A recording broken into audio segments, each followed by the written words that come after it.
ಕನ್ನಡ ರೋಮಾಂಚನವಿ ಕನ್ನಡ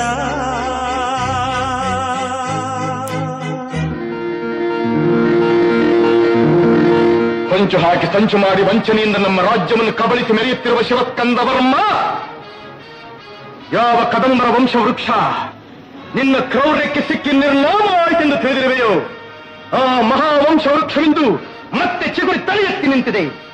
ಪಲ್ಲವರ ಸೊಲ್ಲಡಗಿಸಿ ನಮ್ಮ ನೆಲದಿಂದ ಬಡಿದೋಡಿಸಿ ವೈಜಯಂತಿ ರತ್ನ ಸಿಂಹಾಸನದಲ್ಲಿ ಮತ್ತೆ ಕನ್ನಡ ರಾಜ್ಯಲಕ್ಷ್ಮಿಯನ್ನು ಪ್ರತಿಷ್ಠಿಸುವ ಮುಹೂರ್ತ ಹತ್ತಿರವಾಗುತ್ತಿದೆ. ಕನ್ನಡಿಗರ ಪೌರುಷ, ಕನ್ನಡಿಗರ ಸಾಹಸ, ಕನ್ನಡಿಗರ ಸ್ವಾಭಿಮಾನ ಆಚಂದ್ರಾರ್ಕವಾಗಿ ನಿಲ್ಲುವಂಥದೇ ಹೊರತು ನಿನ್ನಂತಹ ಕೋಟಿ ಪಲ್ಲವರ ನಿರಂತರ ಧಾರಿಯಿಂದ ಅಳಿಯದು ಎಂಬ ಸತ್ಯವನ್ನು ಪ್ರತ್ಯಕ್ಷ ಪ್ರಮಾಣ ಮಾಡಿ ತೋರಿಸುತ್ತೇನೆ.